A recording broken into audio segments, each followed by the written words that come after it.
C'est ça. Je pense que nous devrions nous lever lorsque nous lisons sa parole. Vous ne trouvez pas? Levons-nous donc un instant pendant que nous lisons sa parole.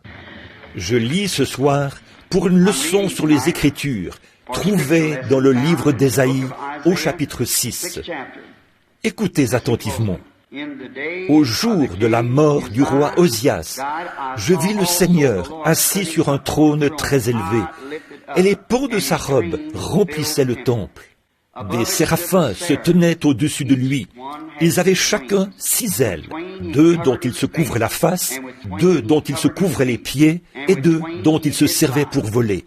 Ils criaient l'un à l'autre et disaient « Saint, Saint, Saint est l'Éternel Dieu des armées.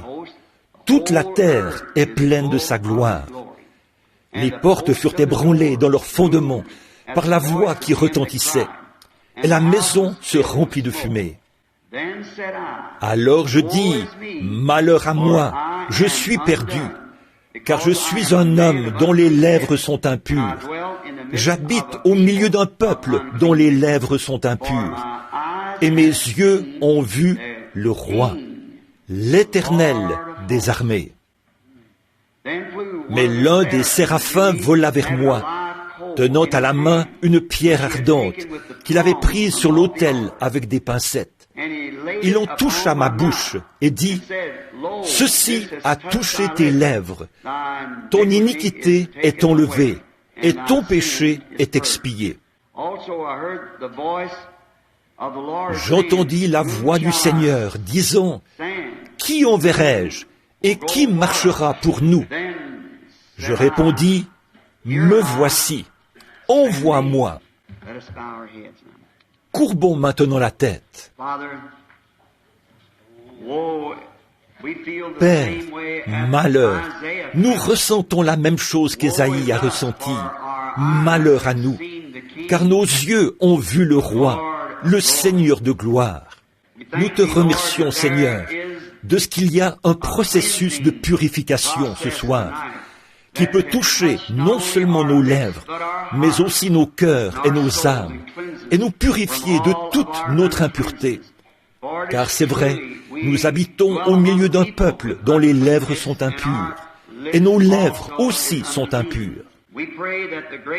Nous prions afin que le glorieux Saint-Esprit vienne toucher nos lèvres et nos cœurs par l'onction, le feu du Saint-Esprit provenant de l'autel de Dieu, et nous purifie de toute notre incrédulité et de tous nos doutes, afin qu'il puisse entrer et établir sa demeure en nous, car nous l'aimons, nous le vénérons et nous l'adorons.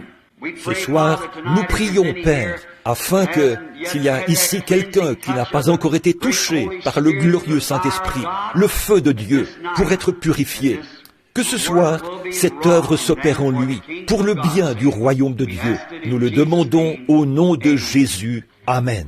Vous pouvez vous asseoir. Bon, nous essayerons de sortir de bonne heure. Je ne veux pas que vous manquiez l'école du dimanche. Eh bien, il n'y a pas de mal à ce que vous manquiez un jour de travail. Vous ne manquerez pas grand-chose. Mais l'autre soir, je vous ai retenu jusqu'à 21h30, par là autour. Par contre, quoi que vous fassiez, ne manquez pas l'école du dimanche. Bon, mon sujet ce soir, c'est les influences. Si nous voulions lire ce récit, nous devrions prendre 2 Chroniques, chapitre 26, et vous pourriez le lire.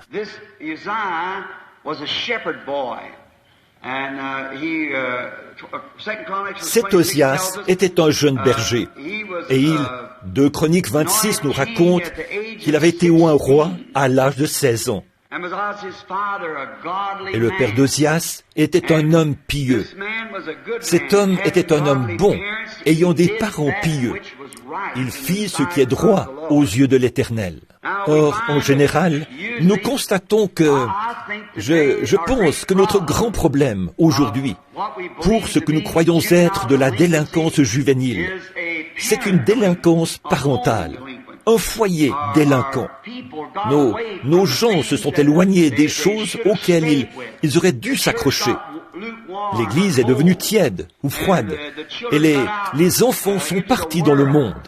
Or, Hollywood diffuse un tas de films et d'émissions de télévision et tout ça, qui ne sont même pas censurés, dans lesquels on blasphème et on prend le nom de Dieu en vain. Et autrefois, c'était mal pour les enfants dans les églises de la sainteté d'assister à des projections de films ou d'aller au cinéma. Mais maintenant, Satan est allé plus loin. Il a amené ça directement dans la maison, sous la forme de la télévision, sans que ce soit censuré et tout. C'est comme ça que Satan arrive à s'introduire petit à petit. C'est comme la piste de luge autrefois. Beaucoup d'entre vous ne s'en souviennent pas parce que vous êtes trop jeunes. Il y avait un divertissement pour les enfants. On s'asseyait sur sa luge et on la faisait tourner et tourner. Il y avait là une cuvette, une pente raide, et on regardait qui oserait s'en approcher le plus. Et au bout d'un moment, avant de s'en rendre compte, on se mettait à dévaler. C'est comme ça avec le péché. Ne le traitez pas à la légère. Ne cherchez pas à voir jusqu'où vous pouvez vous en approcher. Regardez jusqu'où vous pouvez en rester éloigné. Voyez, ne prenez pas de risques. Si vous voulez courir le risque, moi, je ne veux pas prendre de risques. On raconte qu'une fois, un vieil Écossais s'apprêtait à franchir une montagne. Et les voitures à cheval attendaient. Chaque homme voulait être celui qui l'emmènerait. Il a dit, « Je veux que ce soit le meilleur cocher qui m'emmène. » L'un d'entre eux a dit, « Eh bien moi, je peux faire passer mes 6 chevaux au grand galop à moins de 25 cm du bord de la route sur cette montagne. » Basculer dans le vide serait la mort. Il a dit, « Mes capacités de cocher sont suffisantes pour que je puisse faire passer mes chevaux par là en toute sécurité avec mes roues à 25 cm du bord. » Sans que ça bascule. L'autre a dit, moi, je peux faire mieux. Je peux passer à moins de 15 cm ou 10 cm et sans jamais basculer dans le vide. Il a dit, et vous, monsieur? Il a dit, eh bien, je ne sais pas. Je n'aime pas faire ça. Moi, je rase le flanc de la montagne. Il a dit, c'est vous qui allez m'emmener. C'est ça. C'est lui. Ce n'est pas jusqu'où vous pouvez vous approcher, combien vous imaginez que vous êtes à l'abri. Restez aussi loin que possible du péché. Éloignez-vous-en le plus possible. Vous dites, eh bien, je peux faire ceci. Il n'y a pas de mal à faire ceci. Eh bien, s'il y a un doute dans votre esprit, ne le faites en aucun cas. S'il y a un doute quelque part, tenez-vous-en éloigné. Alors, vous voyez, alors vous vivez carrément par la foi, s'il n'y a pas de doute. S'il y a un doute, alors laissez ça. Ne vous en approchez en aucun cas. Et je pense que, dans bien des cas, ce sont les parents qui s'éloignent. Je sais que parfois, ce sont les écoles et différentes choses. Et l'école du dimanche dure environ une demi-heure ou 1 heure le dimanche matin. Et le monde a les enfants le reste de la semaine. Elle leur bourre le crâne plus qu'une enseignante. Et très souvent, trop souvent, l'enseignante donne une petite leçon tirée d'une publication trimestrielle, tout en se peignant les lèvres et en se passant un coup de peigne. Elle laisse les enfants se débrouiller. Et puis, à la maison, ils ne reçoivent aucune formation chrétienne du tout. Maman est quelque part à une partie de cartes, et papa est au bowling. Et la sœur est sortie avec quelqu'un qui possède un bolide. C'est ça, vous voyez. Vers quoi? Où allons-nous? C'est tout simplement, c'est terrible. Et alors nous voyons qu'il y a toutes ces choses ensemble. Dehors, Junior parcourt les rues sur sa moto. Et certains jouent au golf et d'autres jouent au billard. Ils font une chose ou une autre pour se distraire. Et on laisse tomber l'église. Alors, très souvent, ils réunissent le conseil. S'il arrivait que ce pasteur aborde un point sensible qui est plutôt un peu contraire, ou qu'il dise quelque chose à ce sujet, le conseil le convoquerait. Son nom serait transmis au quartier général et il serait excommunié. Vous voyez, donc, c'est devenu un gagne-pain, au lieu qu'on ait des serviteurs ouins pour prêcher l'évangile. Vous voyez, c'est vrai, c'est ça qu'ils recherchent. C'est un gagne-pain. On veut rester là, avoir un bon salaire. Écoutez, frère, que Dieu ait pitié d'un homme qui vendrait son droit d'aînesse pour cela. Écoutez, nous avons besoin d'hommes qui manient l'évangile à main nue, sans mettre de gants dénominationnels. Ils le présentent simplement tel qu'il est écrit. Et que les éclats volent où ils veulent. Maman disait, si les chaussures te vont, porte-les. Elle disait, il n'est pas nécessaire de couper tes corps aux pieds. Eh bien, il y a donc des choses comme ça que nous devrions écouter. Bon, ce roi, Osias, était un enfant merveilleux. Il avait un père pieux. Sa mère venait de Jérusalem. Et un père pieux qui était roi avant lui. Et ce garçon avait été imprégné de ce genre d'enseignement. Je ne suis ni démocrate ni républicain. J'ai voté une seule fois et c'était pour Christ. Et je serai gagnant par rapport à ça. Eh bien, je trouve que le plus grand président, pourtant, que nous ayons jamais eu, c'était Abraham Lincoln.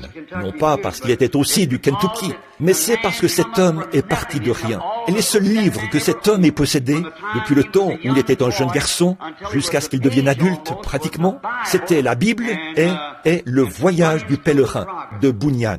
Voyez, cela l'a façonné pour devenir, quoi? L'honnête Ab. Ce que vous lisez, ce que vous faites, façonne votre caractère. Cela reflète ce que vous êtes. Et alors, vous voyez, il avait lu l'endroit où il est dit, « Si vous agissez mal, vous payerez pour cela. Si vous agissez bien, Dieu honorera cela. » Et cela l'a façonné, a fait de lui ce qu'il était. Et sa mère était aussi une femme pieuse. Il disait, s'il fallait attribuer un quelconque mérite à quelqu'un, cela reviendrait à une mère pieuse, qu'il avait bien élevée. Eh bien, c'est ce qui a fait de lui, d'après moi, l'un des plus grands présidents, si ce n'est le plus grand que nous ayons eu. Il est parti de rien, et Dieu a fait de lui le président parce que c'était un homme honnête et un brave homme. Donc, nous voyons que c'était pareil pour ce garçon. En ayant des parents pieux, il a fait ce qui était juste. Lorsqu'il est devenu roi, alors qu'il avait 16 ans, il a ignoré toute la politique et toutes les opinions populaires de son temps. Et il a servi Dieu avec révérence. Cela a fait de lui un véritable roi.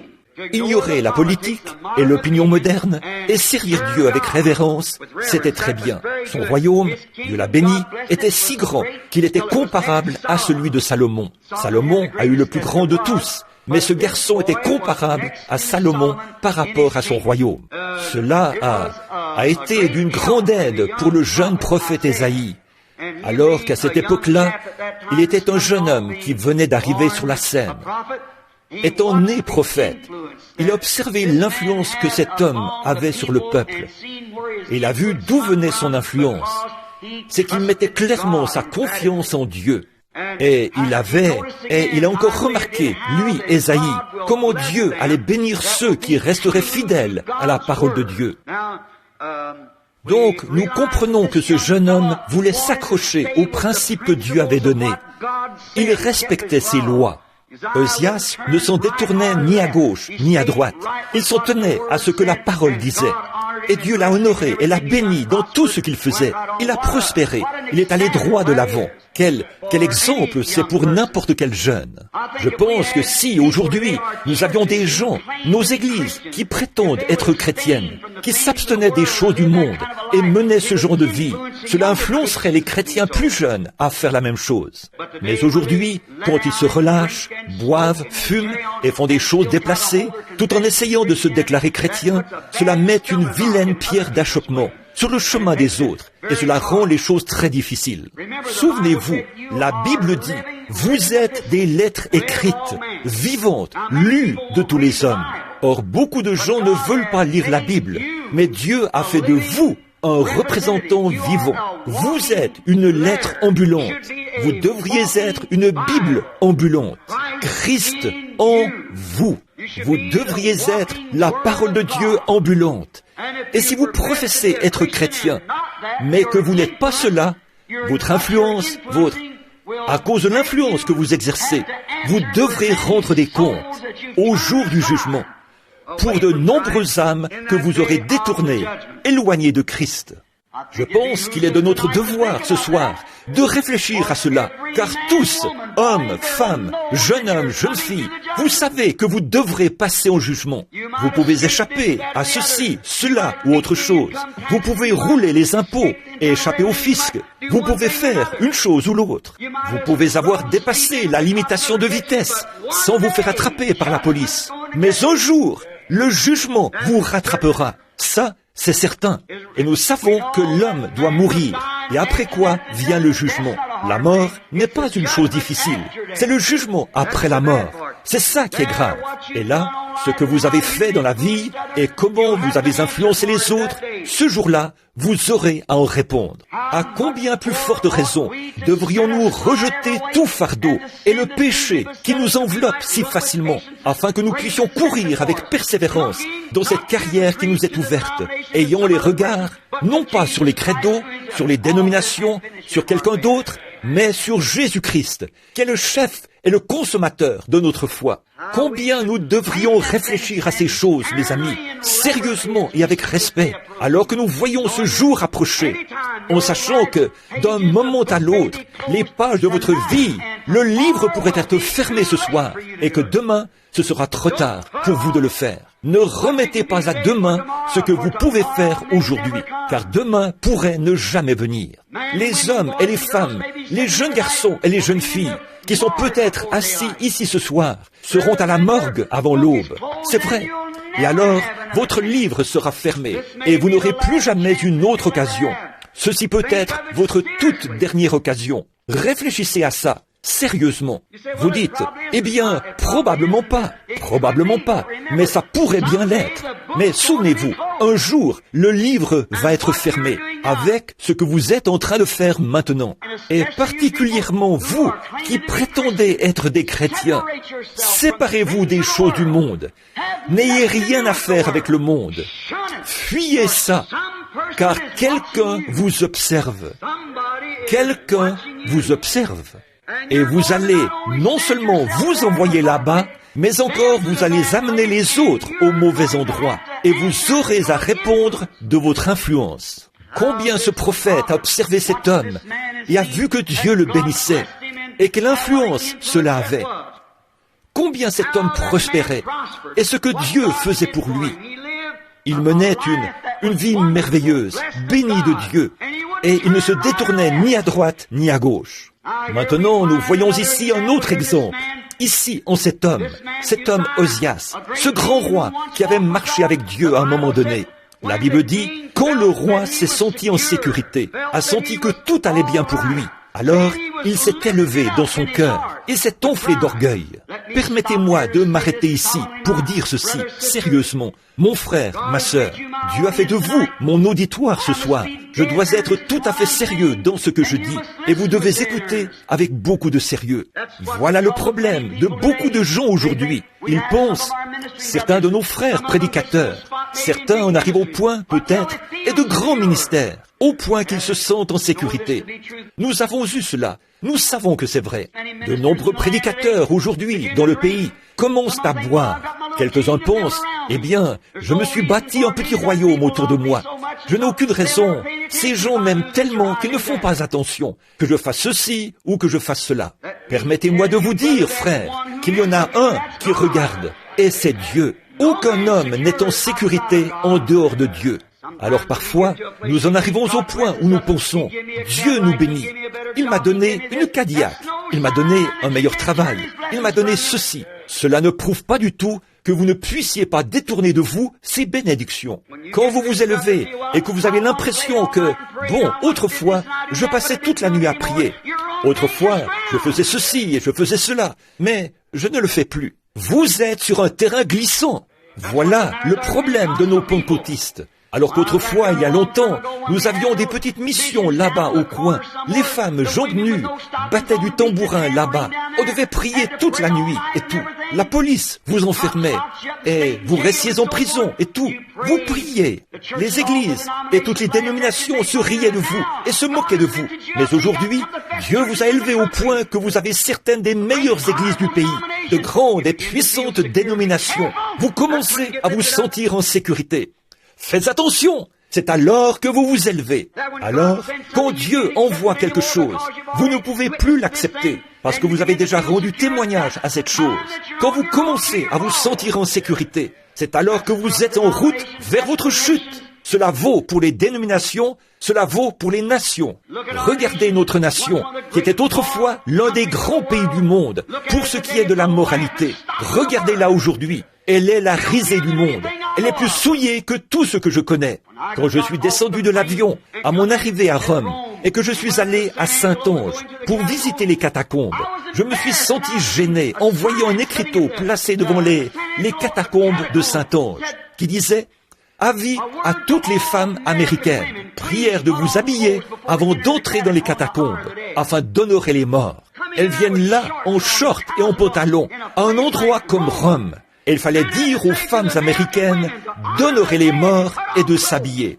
Eh bien, c'est devenu une puanteur pour les narines. Et tout l'argent que nous avons outre-mer, les prêts que nous octroyons, et toutes ces choses, cela n'achètera jamais l'amitié. Ce qu'il nous faut dans cette nation, et que nous n'aurons jamais, mais ce qu'il nous faut, c'est un temps pour faire le grand ménage. Non pas un grand ménage politique, mais un réveil envoyé par le Saint-Esprit qui va la balayer de la tête aux pieds. C'est ce dont nos églises ont besoin, c'est ce dont notre peuple a besoin, c'est ce dont nous avons besoin en tant qu'individus. Que notre influence, quand nous nous élevons pour dire « Je suis pentecôtiste, j'ai parlé en langue, j'ai crié, j'ai dansé par l'Esprit », peut-être que vous l'avez fait. Mais laissez-moi vous dire quelque chose, frère. Ce n'est pas une sécurité pour vous, pas du tout. Nous voyons, quand Osias s'est élevé dans son cœur, nous voyons que Dieu l'a frappé. Qu'est-ce qu'il a fait? Il a tout essayé pour essayer de prendre la place d'un ministre. Il pensait que, parce qu'il s'était élevé, que Dieu l'avait béni et avait fait de lui un grand homme, qu'il pouvait simplement faire tout ce qu'il voulait.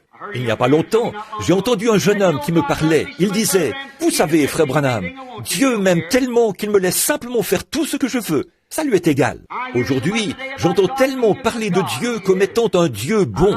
Il l'est. Je ne conteste pas cela. Il est un Dieu bon. Mais il est aussi un Dieu de colère. Sa sainteté exige la justice. Sa loi exige le jugement. S'il n'y a pas de jugement avec la loi est sans effet. À quoi cela servirait-il de dire « C'est contraire à la loi de griller ce feu rouge ici » s'il n'y a pas de sanction derrière? Voyez, ce ne serait pas une loi. On ne pourrait rien faire s'il n'y avait pas de sanction. Il y a une sanction quand on transgresse les lois de Dieu. Et cela, vous aurez à payer jusqu'au tout dernier sou avant qu'on vous laisse sortir de là. Or, beaucoup d'hommes aujourd'hui commettent la même triste erreur que cet homme quand il s'est élevé, qu'il est devenu grand, qu'il avait tout bien en main. Il s'est senti en sécurité. Dieu m'aime tellement que maintenant, rien ne peut me nuire. À ce moment-là, il s'est retrouvé dans le même état que Nebuchadnezzar une fois, comme vous le savez, vous, lecteurs de la Bible. Nous voyons ensuite qu'il a été frappé de lèpre parce qu'il avait essayé de prendre la place d'un ministre. Il n'y a pas longtemps, je prêche pour les hommes d'affaires du plein évangile à travers le monde. Il y a quelque temps, j'étais assis quelque part. C'était là-bas en Jamaïque. Nous tenions une réunion. Je les aime, parce que ce sont des gens qui viennent de toutes les églises. Cela me donne l'occasion de parler. Parfois, les églises ne veulent pas collaborer, mais comme leurs hommes d'affaires, eux, collaborent, elles le font pour sauver la face devant eux. Donc, on voit que là-bas, je tenais une réunion. Ce soir-là, quand nous sommes rentrés au motel Flamingo, j'ai dit, « Mes amis, vous me faites honte. » J'ai dit, c'est une honte. Tout ce dont vous avez parlé devant tous ces dirigeants politiques et autres, et ces hommes d'affaires d'un peu partout, c'était... J'avais une toute petite entreprise ici. Maintenant, je possède 16 Cadillacs. Ou que sais-je encore. J'ai dit, vous ne pouvez pas vous comparer à ces hommes-là. Voilà ce qui ne va pas dans l'Église aujourd'hui. Vous essayez de vous comparer à Hollywood. Vous essayez de ressembler à Hollywood. Souvenez-vous, Hollywood brille. L'Évangile rayonne. Vous ne pouvez pas aller sur leur terrain. Vous devez les amener sur notre terrain. C'est là que nous devons les amener. Il faut les amener de ce côté-ci. Ce n'est pas à nous d'aller là-bas. Nous ne pourrons jamais nous comparer à eux. Nous ne voulons pas le faire. Ils brillent et scintillent. L'Évangile rayonne dans la douceur et l'humilité. C'est là toute la différence entre rayonner et briller. Maintenant, nous voyons, j'ai dit à ces hommes, j'ai dit, en fait, ce qu'il y a, c'est que vous, hommes, qui êtes simplement des hommes d'affaires, vous essayez de prêcher l'Évangile. Ce n'est pas à vous de faire cela. Nous, prédicateurs, avons assez de difficultés à garder cela d'aplomb. Vous autres, vous ne devriez pas faire ça. C'est la mauvaise place que vous essayez de prendre. Vous êtes des hommes d'affaires, mais n'essayez pas de prendre la place de l'Évangile. Et j'ai dit, le fait est qu'aujourd'hui, vous cherchez à dire combien vous possédez, comme c'est différent des premiers pentecôtistes. Les premiers pentecôtistes se sont débarrassés de ce qu'ils avaient. Il y avait là un certain petit chanteur, quelqu'un de bien, je l'aime, un brave homme. Mais il a dit, « Frère Branham, je ne voudrais jamais contester ce que vous dites, ni dire quoi que ce soit contre cela. » J'ai dit, « Ça ne me dérange pas. Si ce n'est pas la parole du Seigneur, alors frère, vous en avez le droit. Et il a dit, voilà une fois où vous avez tort. J'ai dit, oh non, non, non. J'ai dit, les premiers pentecôtistes ont vendu tout ce qu'ils avaient, ont mis ça dans les missions et sont partis. Un prédicateur qui était là a dit, c'est la pire chose qu'ils aient jamais faite. J'ai dit, quoi? Le Saint-Esprit faire une erreur? Il a dit, ce n'est pas ce que je dis, mais c'est la pire chose qu'ils aient faite. Il a ajouté, en effet, lorsqu'il y a eu une contestation dans l'église, ils n'avaient pas de maison où aller. J'ai dit, c'est exactement pour ça que Dieu leur a fait vendre leur maison. C'est qu'ensuite, ils sont allés partout et ont répandu le message d'un bout à l'autre du pays. Ils n'avaient point d'autre endroit où séjourner. Dieu sait ce qu'il fait. Laissez-le simplement diriger toutes les affaires. Nous voyons que cet homme a pris un encensoir. Il s'est apprêté à entrer pour agiter un encensoir, pour brûler de l'encens. Ce n'était pas son travail. Il était roi, ne devait pas être un sacrificateur. Et le sacrificateur lui a couru après et lui a déclaré, « Tu ne devrais pas faire ça. Seul un lévite est habilité à le faire. Et toi, tu n'es pas lévite. C'est un homme consacré qui doit le faire. Et toi, tu n'es pas consacré à l'Éternel. Tu es un roi. Dieu te bénit. C'est bien. Mais tu n'es pas consacré pour faire cela. » Si souvent, nous avons vu des gens essayer d'imiter des dons, alors qu'ils n'étaient pas consacrés pour cet appel. Nous avons vu tout ça. Nous voyons ça aujourd'hui, tout comme autrefois. Nous voyons quelqu'un essayer d'imiter une personne qui a le Saint-Esprit, pousser des cris comme eux, parler en langue comme eux. Et pourtant, ils ne connaissent pas plus Dieu qu'un Hottentot ne peut connaître une nuit égyptienne. C'est vrai, rien que de l'imitation. Ils font semblant, ils simulent quelque chose. Mais laissez-moi vous dire, vous qui voyez ces choses, souvenez-vous, quand vous voyez quelqu'un imiter ça, c'est qu'il y a quelque chose d'authentique quelque part. Si j'ai trouvé $1 et que c'est une contrefaçon, c'est seulement le signe qu'il a été copié sur un vrai. Nous voyons cet homme, Osias, essayant de prendre la place de ce sacrificateur. Et lorsqu'ils lui ont couru après pour lui dire, il s'est mis en colère, il s'est retourné et leur a fait savoir, je ferai ce que je veux. Qui êtes-vous pour me dire ce que je dois faire? Vous me dites ce que je suis censé faire? C'est moi le roi. Je ferai ce que je veux. Et Dieu l'a frappé de lèpre sur le champ. Et il est mort lépreux. Dans sa colère, lorsque sa colère s'est enflammée, alors il était frappé de lèpre. Alors cela a été une leçon pour ce jeune prophète. Ça, c'est sûr. Après avoir observé cet homme monter et obtenir son doctorat en philosophie, son doctorat en droit et tout, et ensuite essayer de prendre une place qui n'était pas la sienne. Il l'a appris, et cela l'a mis en colère. Lorsque quelqu'un a essayé de lui faire connaître l'ainsi dit le Seigneur, il l'a ignoré. Alors Dieu l'a frappé de lèpre, ce qui est un type du péché. Bon, par ceci, Ésaïe a appris que c'est Dieu qui attribue la place que son homme doit occuper. C'est Dieu qui fait l'attribution. On ne peut pas prendre un homme à un moment donné et faire ça avec lui. Il n'y a pas longtemps, une jeune femme, elle m'a dit qu'elle avait un jeune garçon elle a dit qu'il ressentait un appel. Elle avait environ 35 ans, je pense. Elle a dit, mon fils d'environ 14 ans ressent un appel. Frère Branham, est-ce que vous l'enverriez faire son doctorat en philosophie ou quelque chose comme ça? L'enverriez dans une université? Que me conseilleriez-vous? J'ai dit, la meilleure que je connaisse, c'est l'université de la genoologie. Là, sur ses genoux. J'ai dit, s'il va là-bas, avant longtemps, il va se mettre à prendre les mathématiques et tout ce qui concerne ceci, et autant en ce qui concerne ceci, et on le soumet à un examen psychologique, et on mesure son QI et tout, comme ça. Et alors, il faut sortir tout ce qu'il y avait de Dieu en lui. Et je dis, je ne discrédite pas ces choses, mais je vous montre simplement à quel point il dévie. Observez et voyez comment ceci arrive. Donc, c'est Dieu qui attribue la place que son homme doit occuper. Il n'y a pas longtemps, je lisais la petite histoire d'une femme qui avait une maladie, une pneumonie, à Saint-Louis, dans le Missouri. Et elle était très, très malade. Et on disait qu'elle allait mourir. Elle avait un fils à l'université. On a donc fait venir le médecin pour savoir combien de temps encore il pensait qu'il lui restait à vivre. Et il a dit, probablement que d'ici 1 ou 2 jours au plus, elle ne sera plus de ce monde. On a donc envoyé un télégramme au jeune fils pour lui dire qu'il ferait mieux de rentrer à la maison, que sa mère était gravement malade.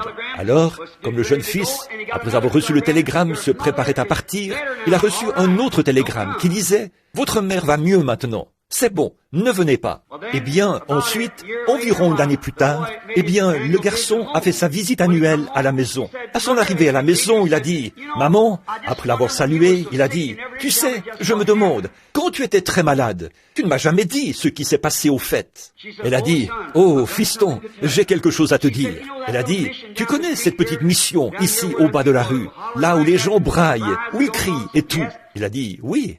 Elle a dit, leur pasteur croit à la prière pour les malades. Elle a dit, l'une de ces dames est venue ici et m'en a parlé. Elle a dit, le médecin m'avait dit que je n'avais plus que quelques jours à vivre. Elle a dit, alors, on l'a envoyé chercher.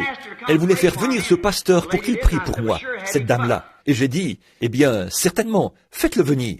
Elle a dit, tu sais, il est venu. Et elle a dit, il a lu un passage des Écritures dans la Bible qui est là. Et elle a dit, il s'est avancé, m'a imposé les mains et a prié pour moi. Et tu sais, la fièvre m'a quitté et j'ai été guéri. Et elle a dit, oh, Dieu soit loué. Il a dit, maman, voyons, tu sais bien qu'il en est autrement. Elle a dit, oh, non, mon trésor. Elle a dit, cela est réellement arrivé. Elle a dit, gloire à Dieu, c'est moi qui te le dis, a-t-elle dit.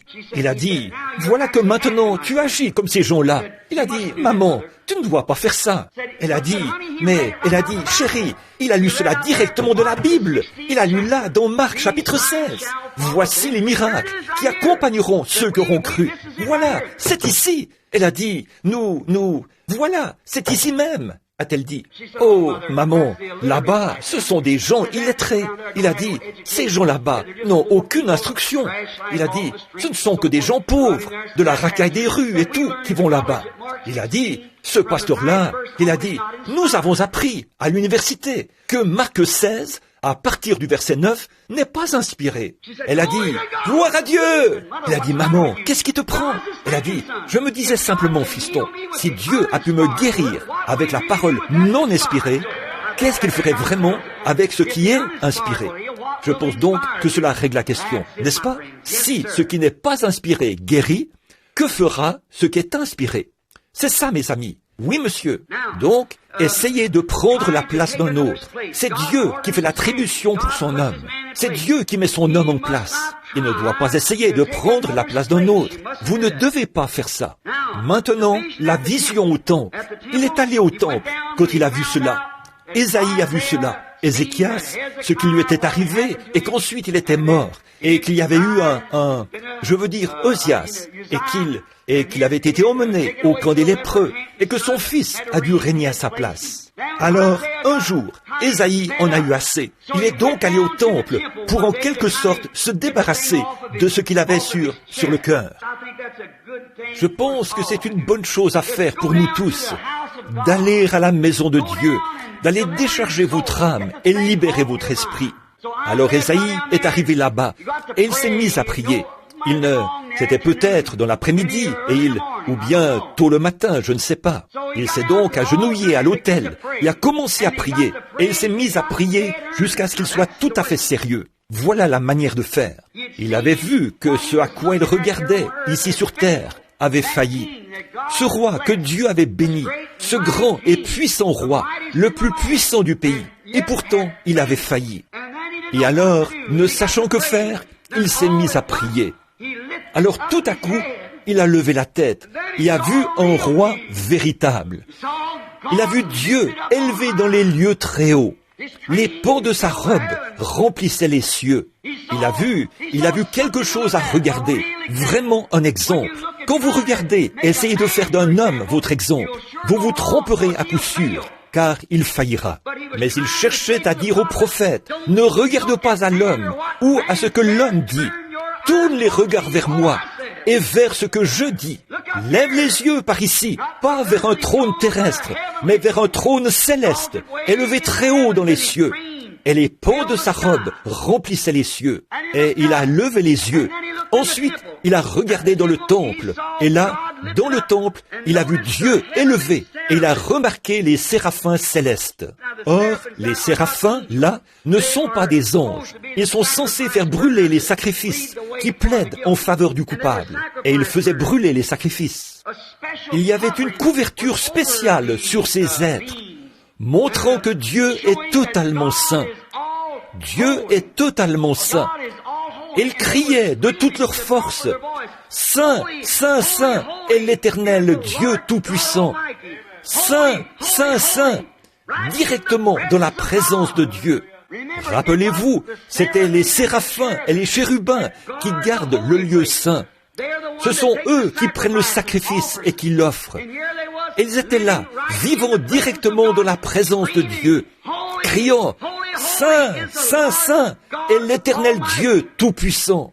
Examinons un moment leurs caractéristiques. Nous voyons que c'étaient des créatures dotées de 6 ailes. Ils avaient 2 ailes dont ils se couvraient la face, 2 dont ils se couvraient les pieds, et ils se servaient de 2 ailes pour voler. Pensez-y. D'abord, 2 ailes dont ils se couvraient la face. Premièrement, c'était quoi? Voyons ce que représentent les 2 ailes dont ils se couvraient la face. Si Dieu est tellement saint que même les anges saints et les chérubins saints doivent se couvrir la face pour se tenir dans sa présence, comment allons-nous nous tenir là? Au moment où nous nous tiendrons là, nous aurons à nous tenir tous dans la présence de Dieu. Il est le juge suprême, et nous aurons tous à nous tenir dans sa présence. Et les anges saints, qui n'ont jamais connu ce qu'était le péché, ils ont été créés des êtres spéciaux. Et pour se tenir dans sa présence, ils doivent couvrir leur face sainte pour se tenir là. Si les anges doivent couvrir leur face sainte pour se tenir là, que devrons-nous faire pour vivre dans la présence du Dieu Tout-Puissant? Si nous demeurons dans sa présence, il se trouve que nous avons une couverture, le sang de Jésus-Christ. C'est exact. Aujourd'hui, c'est la révérence. Ça représentait la révérence dans la présence de Dieu. Aujourd'hui, il n'y a pas de révérence. Oh, le peu qu'il y en a, c'est vraiment insignifiant. Qu'en est-il? Vous voyez les gens se moquer de ce qu'on appelle christianisme. Que va-t-il arriver à cet homme quand Dieu envoie quelque chose sur la terre et qu'on voit cela opérer exactement selon la parole et qu'alors les hommes en parlent et s'en moquent? Vous savez ce que dit la Bible? Jésus a dit, c'est le blasphème contre le Saint-Esprit qui ne sera jamais pardonné. Oh, ils disent, ça, c'est du diable. Faites attention à ce que vous dites, frères, sœurs. Faites attention à ce que vous dites, pécheurs. Il n'y a pas de pardon pour cela. Jésus a dit, dire un mot contre cela ne sera jamais pardonné, ni dans ce siècle, ni dans le siècle à venir. Remarquez ce qu'ils venaient de faire, discerner, leur révéler les pensées de leur cœur. Et ils ont dit, c'est Belzébul. Ils ont appelé l'Esprit de Dieu un esprit impur, un démon qui fait l'œuvre de Dieu. Et il a dit, moi, je vous pardonne. À ce moment-là, l'expiation n'avait pas encore été faite. Et Jésus n'était pas encore mort. Mais il a dit, quand le Saint-Esprit sera venu, parler contre cela, ça ne vous sera jamais pardonné.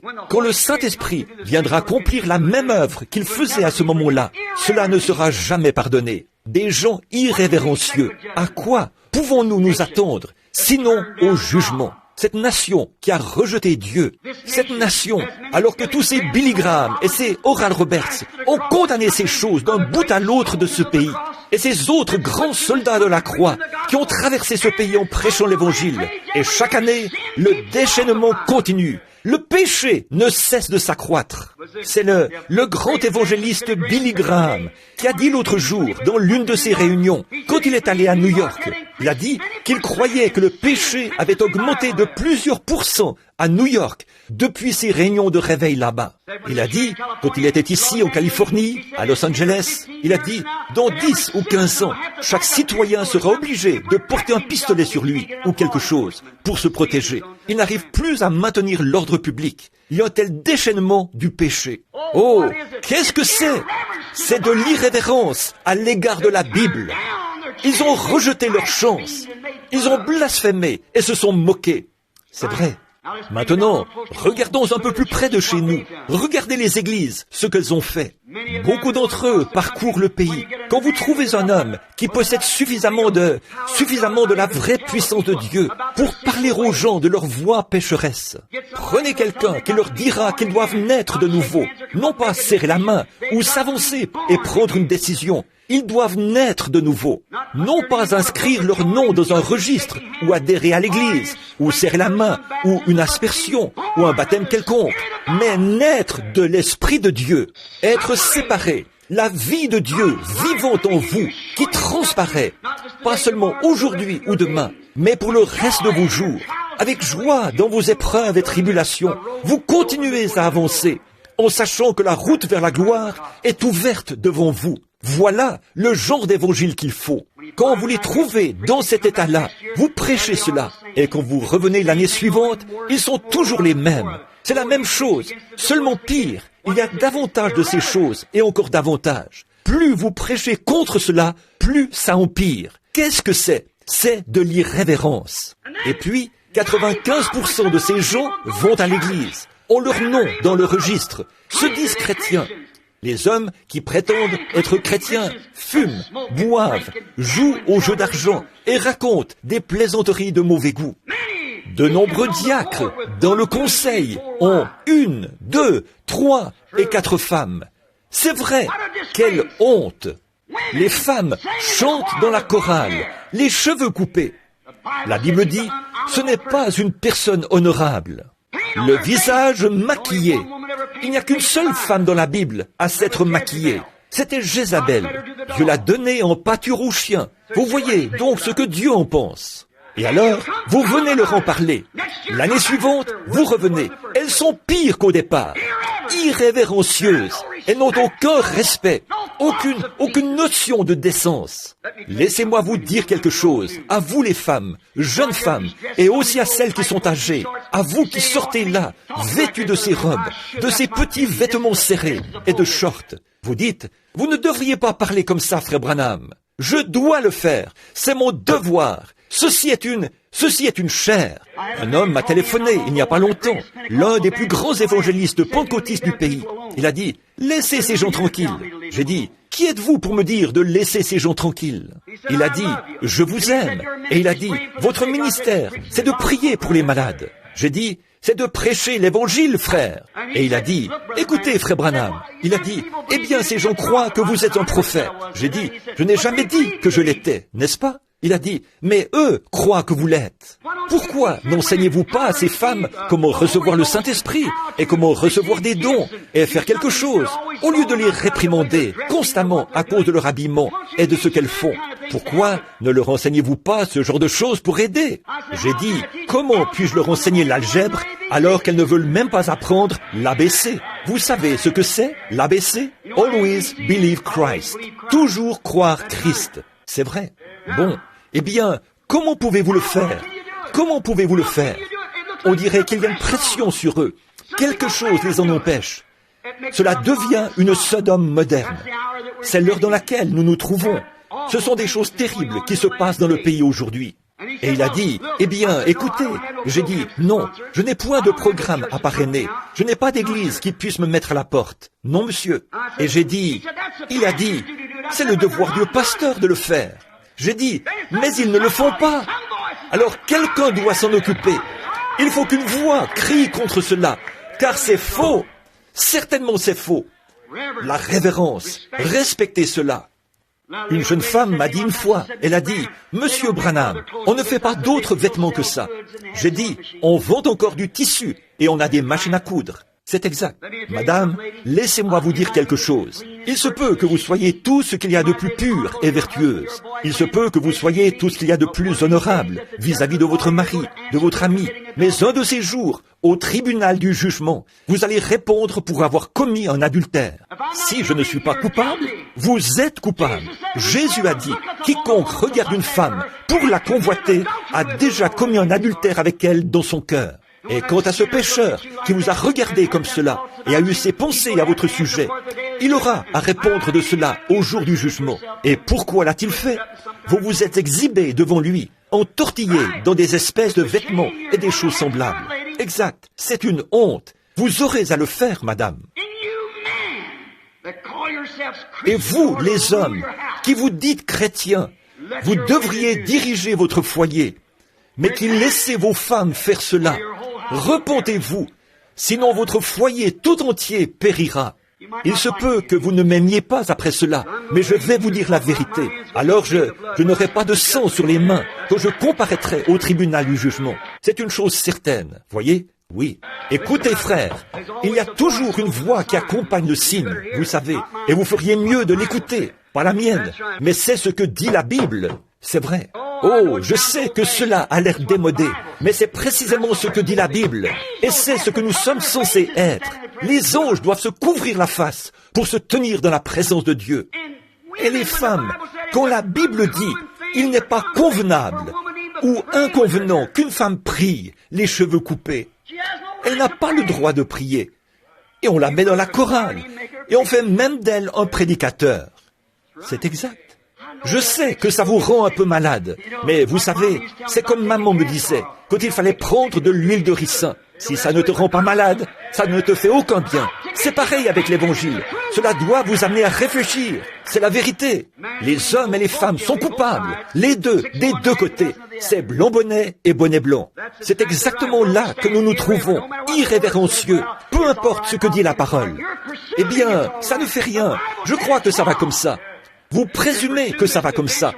La Bible dit que c'est mal. Et présumer, c'est s'aventurer sans autorité. Vous n'avez pas l'autorité de Dieu pour le faire. Ces séminaires, ces écoles et autres qui négligent ces choses de cette manière, c'est une honte. Cela amène de jeunes hommes, de jeunes ministres à faire fausse route. Ça les emmène vers une espèce de théologie faite de main d'homme, au lieu de la parole de Dieu. Pas étonnant qu'ils n'arrivent pas à croire un véritable et authentique message. Pas étonnant qu'ils n'arrivent pas à voir ces choses dans l'Église. Pas étonnant qu'ils doivent le mettre dehors dans les derniers jours. Aucune révérence en sa présence. Sa présence peut descendre, et ils rient et font éclater des bulles de chewing-gum, se promènent de partout et se conduisent comme je ne sais quoi, sans la moindre révérence en sa présence. Bon, donc, aucune révérence du tout pour Dieu ou son peuple. Pourquoi font-ils cela? Maintenant, écoutez attentivement. Pourquoi font-ils cela? Ils ne sont pas conscients de sa présence. Ils ne pensent pas que c'est Dieu. Pensez-vous que cette femme aurait vraiment, ou plutôt que ce soldat l'aurait frappé au visage, aurait entouré son visage d'un chiffon et l'aurait frappé à la tête et dit « Maintenant, si tu es prophète, dis-nous qui t'a frappé. » Si cet homme avait su que c'était Dieu qui le frappait, pensez-vous qu'il l'aurait fait? Pensez-vous que ce soldat ivre lui aurait arraché la barbe et lui aurait craché au visage en se raclant la gorge pour mieux cracher? S'il avait su que c'était le Fils de Dieu, il n'en était pas conscient. Et aujourd'hui, ce que les gens appellent une bande de fanatiques, ils ne sont pas conscients que c'est le Saint-Esprit qui agit dans ces gens. Ils se permettent n'importe quoi. Ils ne sont pas conscients de cela, pas conscients de sa présence. Vous savez, c'est comme ce vieux dicton. Certains disent, je vais à la réunion pour rigoler, je vais à la réunion pour trouver quelque chose à redire. Il a été dit que les insensés marchent avec des souliers cloutés, là où les anges craignent de poser les pieds. Ils ne sont pas conscients de Dieu. Voilà la raison. Pourquoi n'êtes-vous pas comme David? David disait, je le mets constamment sous mes yeux. C'est la raison pour laquelle il a dit, je ne chancelle pas, car Dieu est toujours sous ses yeux. Oui, monsieur. Maintenant, deuxièmement, il se couvrait les pieds. Que signifiait il se couvrait les pieds? L'humilité. Se couvrir la face signifiait la révérence dans la présence de Dieu. Se couvrir les pieds, c'était l'humilité dans sa présence. Comme Moïse, dans sa présence, qui a ôté ses souliers, il a découvert ses pieds. Paul, quand il a trouvé Jésus, la colonne de feu, il est tombé par terre. Il n'était plus sur ses pieds. Là où auraient dû se trouver ses pieds, c'est là qu'était sa face. L'humilité. Jean-Baptiste, ce grand prophète, c'était le premier dans le pays depuis 400 ans. Mais il a dit, je ne suis pas digne de toucher ses pieds, de délier la courroie de ses sandales. Vous voyez, celle sur ses pieds qui les couvrait, ça signifiait l'humilité. Observez maintenant ce serviteur devant Dieu, sa face couverte par révérence, ses pieds couverts par humilité. Oui, et vraiment conscient de... Soyez vraiment conscient de votre petitesse. Nous essayons tous d'être quelqu'un d'important. Je suis le docteur un tel, le grand un tel, de tel et tel endroit. Vous n'êtes rien. C'est vrai. Ce n'est que vous n'êtes rien. Si vous voulez connaître votre grandeur, plongez le doigt dans un étang et retirez-le. Retrouvez le trou dans lequel vous l'avez mis. Voyez, il n'y a plus rien. C'est ce que nous sommes. Dieu peut se passer de nous, mais nous ne pouvons pas nous passer de lui. Qui êtes-vous? Voyez, soyez conscients de votre petitesse. Pour monter, il faut descendre. Celui qui s'abaisse sera élevé. Celui qui s'élève sera abaissé. Il n'y a pas longtemps, j'ai été invité à Chicago par un groupe de saints pour parler. Il y avait là un célèbre ministre pentecôtiste qui avait environ 4 diplômes universitaires et tout. Et il ne voulait pas de ma manière de parler, là, comme un débutant, en face de l'imposant conseil qui allait se réunir. Il a donc fait venir un homme d'une grande école biblique de Chicago, pour faire son discours. Cet homme a alors dit ce qu'il ferait, venir là pour rabaisser ces gens par rapport à tout ce qui lui viendrait à l'esprit, leur dire combien ils avaient tort de croire qu'il existe un Saint-Esprit et tout ce genre de choses, devant des pentecôtistes. Il s'est avancé là, en bombant le torse, le col tourné vers l'arrière, vêtu d'une espèce de smoking. Il a étalé toutes ses notes sur l'estrade. Il avait préparé cela d'une manière tout à fait magistrale, pour lui permettre d'expliquer la Bible, faisant passer Dieu pour un ignorant. Rapidement, il a vu que les gens ne recevaient pas ses propos. Il a continué quand même à dire une chose ou une autre, tandis que les gens restaient assis à se regarder. Ça ne passait pas bien avec ces gens-là, ces pentecôtistes. Alors, au bout d'un moment, voyant qu'il avait échoué, il a pris ses affaires sous le bras et a quitté l'estrade, la tête baissée, effondrée. Un vieux saint, assis près du mur, a dit, s'il était monté de la manière qu'il est descendu, il serait descendu de la manière qu'il est monté. C'est à peu près comme ça, en effet. Humiliez-vous. Voyez combien vous pouvez devenir petit, pas ce que vous savez, ce que vous ne savez pas. Laissez-vous devenir humble devant Dieu. Nous voyons donc, troisièmement, qu'il pouvait voler en se servant des 2 autres ailes. Maintenant, observez. Premièrement, dans la présence de Dieu, il avait de la révérence. Sa face était couverte. Deuxièmement, il était humble devant Dieu. Ses pieds étaient couverts. Et avec ses 2 autres ailes, il pouvait voler, se mettre en action. Oh là là! Que faisait Dieu? Il montrait au prophète comment devait être son serviteur une fois préparé. Dieu montrait, ceux-ci sont mes serviteurs, ils sont à moi. Regarde comment ils sont préparés, respectueux, humbles et actifs. C'est comme ça que sont les serviteurs de Dieu. Oh là là, c'est comme ça que nous devrions être, respectueux à l'égard de la parole de Dieu, humble et actif pour Dieu, comme la femme, quand elle était appelée à agir. Elle est venue, puis elle a dit, « Venez voir un homme qui m'a dit ce que j'ai fait. » Son signe l'a influencé. Il montrait qu'il était le Messie. Elle a dit, « Seigneur, nous savons que lorsque le Messie sera venu, eh bien, tu dois être prophète. Nous savons que lorsque le Messie sera venu, il nous annoncera ces choses. » Voyez, elle s'attendait à ce qu'il dise, « Eh bien, le Messie va bientôt arriver. Je suis simplement son précurseur. » Mais il a dit, « Je le suis. » Cela l'a poussée immédiatement à l'action. Elle est passée à l'action. On n'aurait pas pu l'arrêter. C'était comme une maison en flammes, comme je l'ai dit l'autre soir, par un jour de grand vent. On n'aurait pas pu l'arrêter. Elle est allée à la ville. « Venez voir un homme qui m'a dit les choses que j'ai faites. » Ne serait-ce pas le Messie? Voyez, elle était active. Qu'est-ce qu'elle a fait? Elle s'est approchée et premièrement s'est humiliée. « Apporte-moi à boire. » Elle a dit, « Eh bien, nos pères ont bu à ce puits. » Et ainsi de suite. Et il a dit, « Eh bien, moi, je vais te donner de l'eau à boire. Tu n'auras pas à venir ici. » Elle, « Seigneur, Seigneur, donne-moi cette eau. » Voyez, elle a été humble à ce sujet. Et quand elle s'est humiliée, alors Jésus lui a montré le signe du Messie. Et cela l'a poussée à l'action. Elle était alors prête à aller. Elle était prête à le dire à tous ceux avec qui elle entrerait en contact. Vous voyez, en fait, selon les traditions des pays orientaux, les hommes n'auraient jamais écouté cette femme. Une femme pareille n'a pas droit à la parole parmi les gens. Certainement pas. Elle ne peut rien dire. Mais essayez donc de l'arrêter. Elle était en action. Elle devait l'annoncer à quelqu'un. Venez ici voir vous-même. Cet homme m'a dit ce que j'ai fait. N'est-ce pas là ce que nous attendions? N'est-ce pas ce que les Écritures disent que le Messie fera quand il viendra? Elle était en action, parce qu'elle s'était humiliée, et Dieu était entré en elle. Pierre, quand il a accepté sa parole, alors qu'il avait pêché au filet toute la nuit, lui qui était un pêcheur, là-bas, il est rentré, découragé, pas de poisson. Tout bon pêcheur sait ce que ça représente, ne pas avoir de poisson. Alors, voilà, il avait nettoyé ses filets, les avait étendus sur la rive, et les laissait sécher. Et Jésus est venu là, et a demandé à pouvoir emprunter son bateau. Il a prêché. Ensuite, il a dit, « Simon, avance en pleine eau, et jetez vos filets pour pêcher. Retourne précisément là où tu as pêché toute la nuit. Retourne là où tu as travaillé dur, des heures durant. et jetez vos filets pour une belle pêche, une belle prise. Maintenant, regardez, il a dit, « Seigneur, nous avons travaillé toute la nuit sans rien prendre, mais sur ta parole, Seigneur, je jetterai le filet, sur ta parole. » C'est cela, prenez Dieu au mot.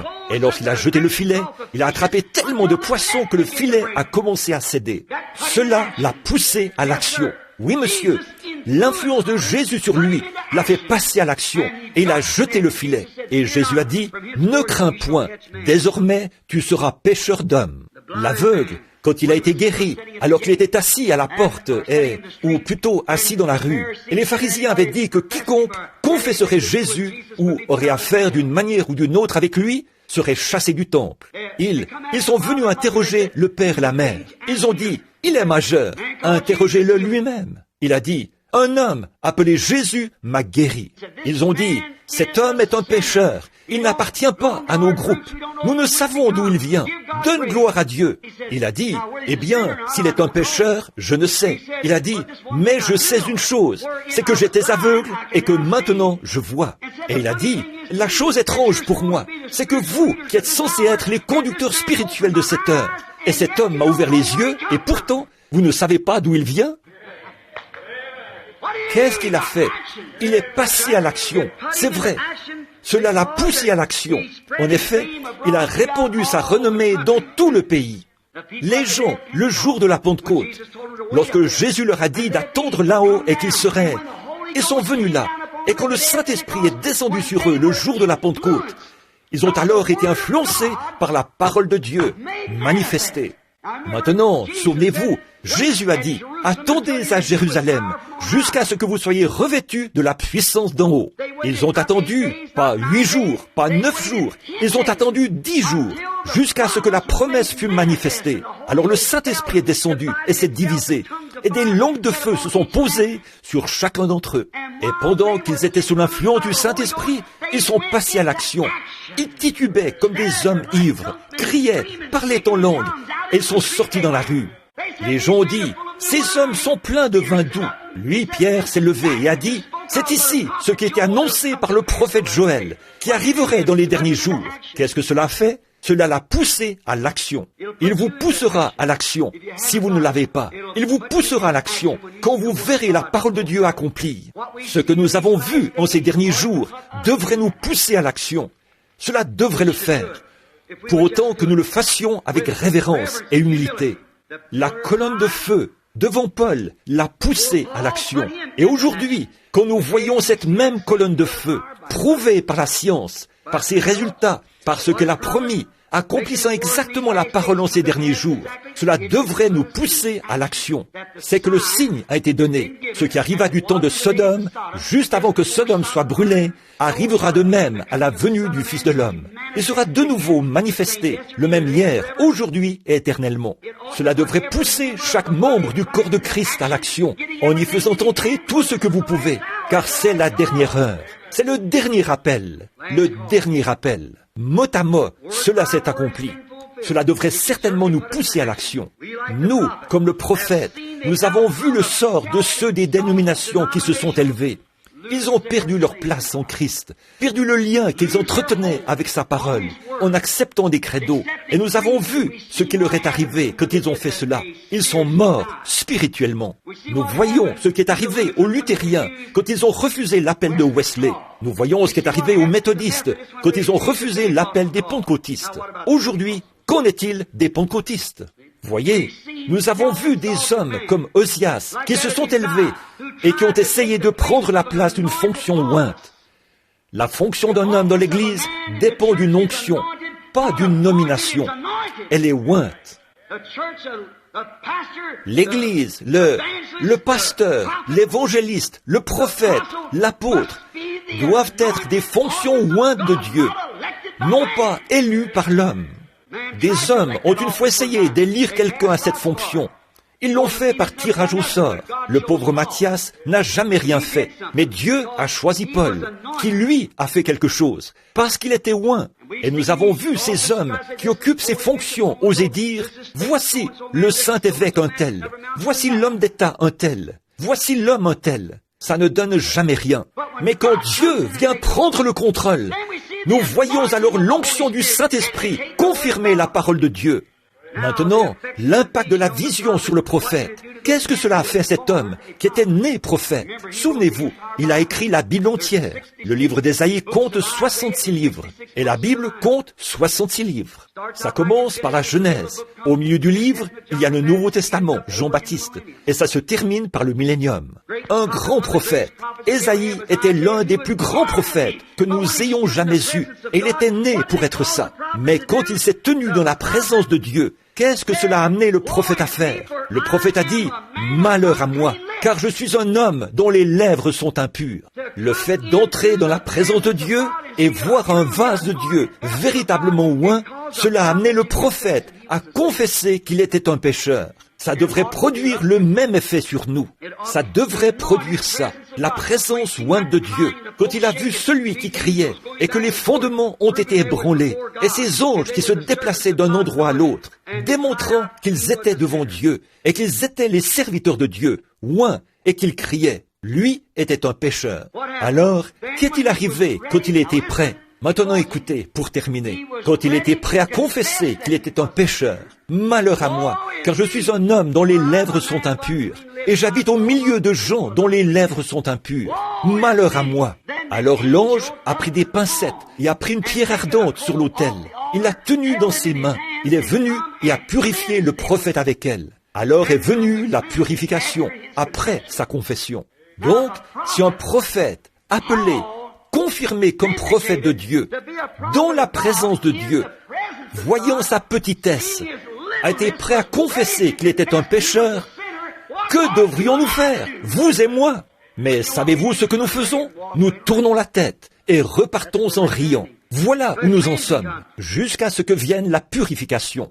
Regardez, Ésaïe, je veux que vous remarquiez autre chose. Dieu n'a pas utilisé de manuel et de théologie, de terminologie théologique pour purifier son serviteur. Il a utilisé le feu. Il n'a jamais utilisé de credo pour purifier son serviteur. Il a pris du feu sur l'autel. Et si jamais Dieu purifiait un homme aujourd'hui, ce devrait être par le feu du Saint-Esprit qui purifie l'homme. Pas de lire un manuel et faire ceci, ou un autre ouvrage de tel et tel. Un certain grand ministre, ici en Californie, a dit l'autre jour qu'il avait le livre de l'année. Je ne suis pas d'accord avec lui. Le livre de l'année, c'est la Bible. Elle l'a toujours été. Le livre de l'année, c'est le livre de Dieu, toujours. Donc, Dieu a utilisé le feu pour purifier son serviteur. Alors, a suivi, après qu'il a humblement confessé qu'il était dans l'erreur, alors est venue la purification. Et après la purification, alors est venue la commission. Voyez, voilà le problème. Certains d'entre nous, nous essayons de recevoir la commission avant d'être purifiés. Voyez, nous disons, eh bien, je suivrai ceci. Nous devons suivre Dieu. Ces anges faisaient une seule chose. Ils vivaient dans la présence de Dieu, humbles, respectueux et actifs devant Dieu. Alors a suivi la commission, après la confession et la purification. C'est alors qu'Ésaïe, purifié, s'est écrié, « Me voici, envoie-moi. » Oh, frères, sœurs, si jamais il y a eu un temps où les Ésaïes devraient venir à la maison de Dieu pour être purifiés, si jamais il y a eu un temps où le membre d'Église devrait vraiment venir confesser ses péchés, si jamais il y a eu un temps pour le rétrograde,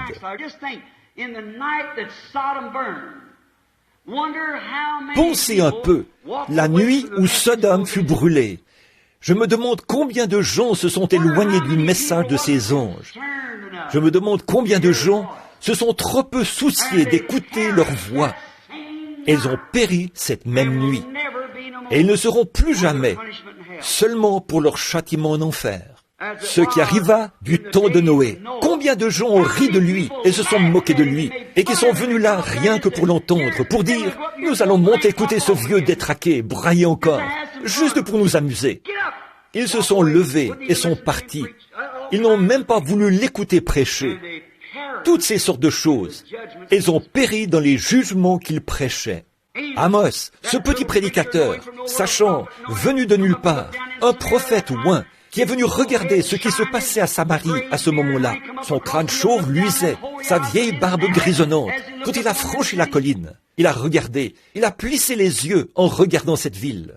non pas comme les touristes venus de toutes les parties du monde. En effet, les sacrificateurs, tous avaient péché, et les faux prophètes leur disaient qu'il n'y avait pas de mal à ça.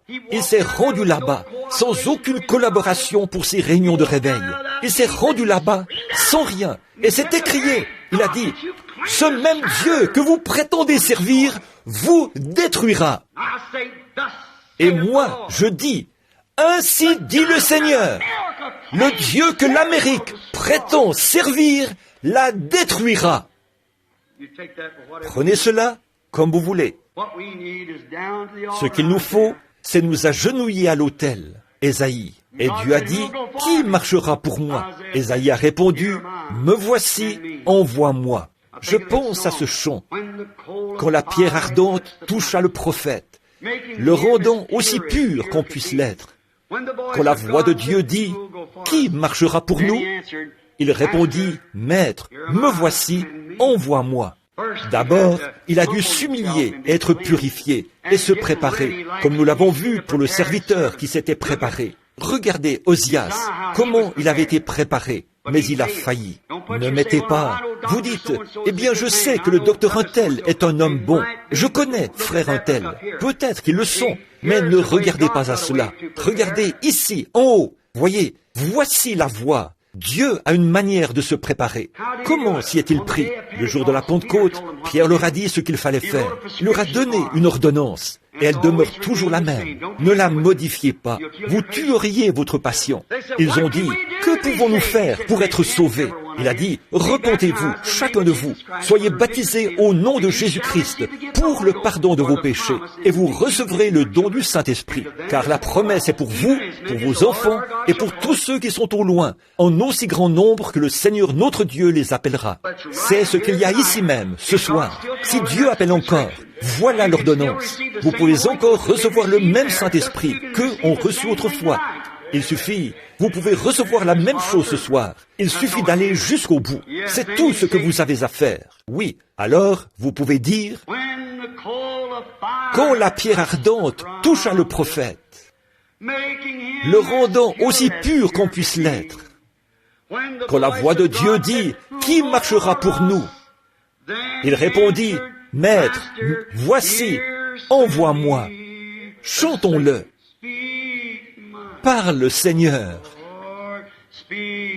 Parle, Seigneur. Et je te répondrai aussitôt. Parle, Seigneur. Parle, Seigneur. Et je te répondrai, envoie-moi. Écoutez ceci, frère. Des millions se meurent dans le péché. Oh, entendez leurs cris tristes et amers. Dépêchez-vous, frère. Allez vite à leur secours. Répondez-lui maintenant, Maître, me voici. Oh, parle, Seigneur. Parle, Seigneur.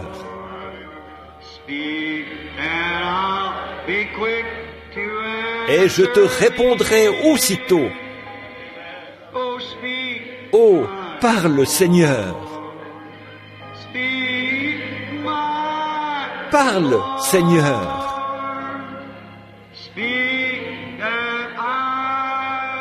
Et je te répondrai, envoie-moi. Courbons la tête.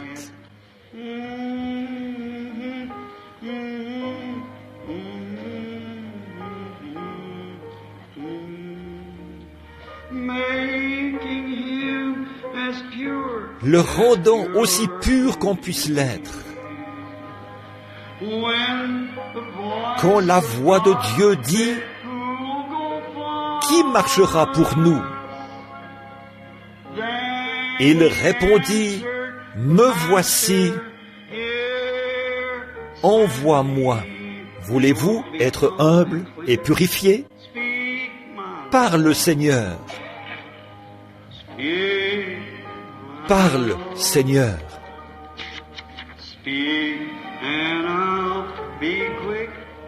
Et je te répondrai aussitôt.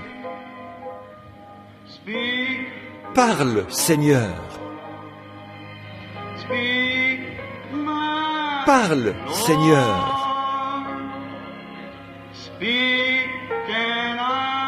Et je te répondrai. Envoie-moi. Maintenant, pendant qu'il continue de jouer, y a-t-il un Ésaïe ici ce soir, ou une centaine, qui veut aller, qui veut la purification de Dieu dans sa vie? Vous qui ne connaissez pas Christ comme votre Sauveur, vous êtes maintenant invités à l'autel. S'il parle à votre cœur, je ne suis pas tellement pour chercher à persuader. Je pense que c'est le Saint-Esprit lui-même qui persuade. Mais si vous êtes ici et que vous n'avez pas Christ, alors souvenez-vous, vous répondrez au jour du jugement de ce que vous faites de ceci ce soir. Voyez, maintenant, si vous voulez venir, je suis ici pour prier avec vous. Au nom de Christ, je vous offre l'occasion de venir chercher Dieu et de pouvoir, par bonheur, le trouver. Jeunes gens, personnes âgées, personnes d'âge moyen, membres d'église, qui que vous soyez, si le feu de Dieu, par le Saint-Esprit, ne vous a pas purifié dans votre cœur, au point de croire chaque parole de cette Bible, et que Christ est le témoin vivant dans votre cœur, comme quoi il est ressuscité des morts, alors je vous invite à l'autel. Venez ici et laissez-nous prier avec vous. En voyant votre manière d'agir, je suis porté à croire que vous êtes tous sauvés. Alors, y a-t-il un rétrograde ici qui voudrait venir? Je vous demande, en tant que serviteur de Christ, de venir ici et de nous laisser prier avec vous. Je ne dis pas qu'il vous reprendra, je crois qu'il le fera. Ne voulez-vous pas venir essayer maintenant? S'il vous parle, venez. Ceux qui n'ont pas le baptême du Saint-Esprit, je suppose qu'il n'y a personne qui ne l'ait pas, qui ne soit pas rétrograde. Alors, c'est que chacun est dans une atmosphère de prière, qu'il est chrétien et qu'il est dans une atmosphère de prière. Donc, si vous êtes dans une atmosphère de prière et que vous n'avez pas reçu le baptême et que vous aimeriez que Dieu vous le donne, alors c'est l'occasion pour vous, maintenant. Il y a un homme ici qui ne l'a pas. Qu'il soit béni pour son cœur humble. Je veux croire que c'est un autre Ésaïe. Maintenant, levez la tête. Il y a un homme prosterné ici à l'autel. Un homme qui, je veux croire, est un Ésaïe. Maintenant, il est ici. Croyez-vous qu'il est ici? Maintenant, je vais vous dire ce que vous avez fait. Vous avez fait la chose la plus horrible que vous ayez jamais faite. Il y a ici 200 ou 300 personnes qui devraient être à l'autel. Je vais vous montrer, au nom du Seigneur, que j'ai raison de dire ce que je dis. Regardez, certains d'entre vous qui êtes ici, priez. Tenez, voici une dame assise ici, vêtue d'un manteau blanc, une petite veste blanche. Elle regarde droit vers moi. Je ne peux pas. C'est une chrétienne, mais elle prie pour une infirmité. Elle a de l'arthrite. Croyez-vous que Dieu peut vous rétablir, vous guérir? Alors, vous pouvez la voir. L'homme tout près, assis là, à côté de vous, il a quelque chose qui ne va pas avec ses oreilles. Croyez-vous que Dieu peut guérir votre problème d'oreille, monsieur, et vous rétablir? Oui. Levez la main si vous croyez. Maintenant, s'il vous plaît, soyez respectueux, juste un instant. L'homme qui est juste à côté de lui souffre du cœur. Croyez-vous que Dieu peut vous guérir, monsieur, de ce problème de cœur? Je ne vous connais pas. Vous m'êtes inconnu. Est-ce vrai? Vous m'êtes inconnu. Eh bien, écoutez, si Dieu me disait qui vous êtes, cela vous aiderait-il? M'entendez-vous bien? Vous vous appelez Monsieur Blackwood. Croyez-vous qu'il peut me dire d'où vous venez? Vous venez de Riverbank, en Californie. Si c'est vrai, levez-vous. Je ne l'ai jamais vu de ma vie. Très bien. Que Dieu vous bénisse, monsieur. Votre foi vous a guéri. Cette dame, assise là, juste à côté de vous, a une maladie nerveuse. Vous voulez être guéri de votre nervosité? Levez la main, si vous le voulez. Imposez-lui les mains, monsieur, afin qu'elle soit guérie. La dame, assise à côté de vous, là, qui porte une robe rouge, elle a du diabète sucré. Elle veut qu'on prie aussi pour elle. Voyez? Elle veut qu'on prie pour elle. Ayez foi. Voici une dame, assise là, tout au fond. Elle est sur le point de subir une opération. Si seulement elle peut... Oh Dieu! Elle a une descente de matrice. Elle s'appelle Mademoiselle Maxwell. Croyez, levez-vous, acceptez votre guérison, Mademoiselle Vous n'avez pas de carte de prière, n'est-ce pas? Vous n'avez pas de carte de prière. Très bien, vous n'en avez pas besoin. Levez la main si c'est vrai. Je ne vous connais pas. Si c'est vrai, faites signe de la main. Nous sommes des inconnus l'un pour l'autre. Faites signe de la main, comme ceci. Qu'est-ce qu'elle a touché? Ce n'est pas moi qu'elle a touché. Monsieur Stewart, voulez-vous aussi être guéri de la nervosité? Et croyez-vous que Dieu va vous guérir?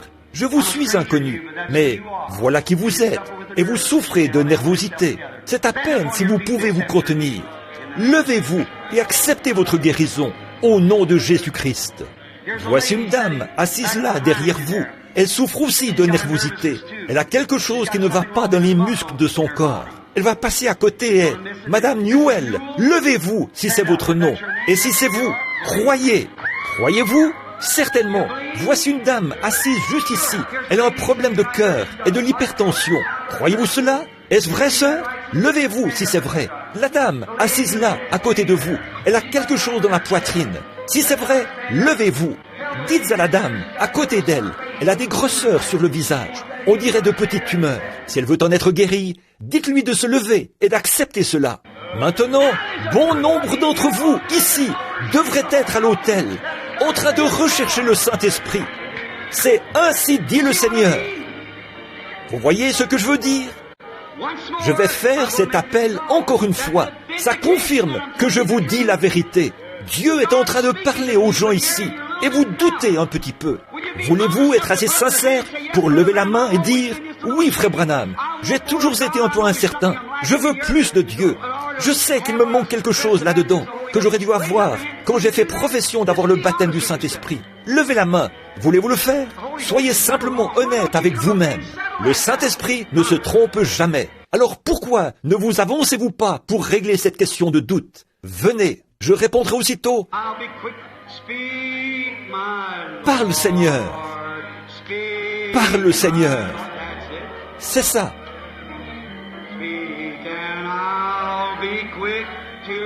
Et je te répondrai aussitôt. Voyez, je ne vous dis rien de faux, mes amis. C'est le Saint-Esprit qui appelle. Il y en a des centaines ici. Si seulement vous croyez que je suis un prophète. Maintenant, souvenez-vous, je vous le dis au nom du Seigneur. On vous a trompé. Venez. La pierre ardente toucha le prophète, le rendant aussi pur qu'on puisse l'être. Quand la voix de Dieu dit « Qui marchera pour nous ?» Il répondit « Me voici, envoie-moi. » Ne voulez-vous pas dire la même chose? Alors levez-vous, levez les mains. Parle, mon Seigneur. Oh, parle, Seigneur. Et je te répondrai aussitôt. Parle, Seigneur. Que fait-il? Répondez-lui donc, si c'est lui qui parle. S'il y a un peu de doute quelque part, que vous n'êtes pas sûr de cela, ne prenez pas de risque. Envoie-moi. Oh, parle, Seigneur. Il est en train de parler. Allez-y. Seigneur, parle, et je te répondrai. Maintenant, mes amis, je ne suis pas enclin au fanatisme. Je ne suis pas enclin à dire mal les choses. Je me sens conduit quand je dis ce que je dis. Seigneur, et je te répondrai.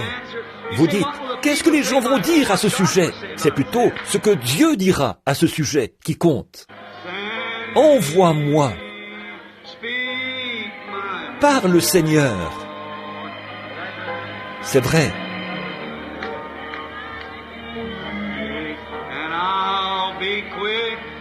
Et je te répondrai aussitôt. Seigneur. Oh, parle, Seigneur. Et je te répondrai. Envoie-moi. Des millions se meurent dans le péché. Oh, entendez leurs cris tristes et amers. Dépêchez-vous, frères. Allez vite à leur secours. Oh, répondez aussitôt. Maître, me voici, envoie-moi. Oh, parle. Maintenant, vous tous ici présents, nous voulons nous préparer aussi pour un grand service de guérison demain. Et je veux que chacun de vous, ministres, vous vous approchiez de ces personnes qui recherchent le Saint-Esprit. Ne vous arrêtez pas après 5 minutes. Restez là jusqu'à ce que... Combien de temps? Jusqu'à ce que le Saint-Esprit vienne. Seigneur. Oh, et je... Maintenant, ceux dans l'auditoire, posez la main sur quelqu'un d'autre. Imposez-vous simplement les mains les uns aux autres, à quelqu'un. Vous qui allez prier, qui représentez ces gens ici. Seigneur, eh bien, les allées sont pleines à craquer. L'hôtel est plein à craquer. Il y a environ 150, 200 personnes. Seigneur, et je réponds, maintenant, commencez à prier. Seigneur, envoie-moi. Parle, Seigneur. Seigneur, envoie-moi. Guéris ces gens, Seigneur, au nom de Jésus-Christ. Seigneur, accorde-le. Oh Dieu, exauce les prières de ces gens.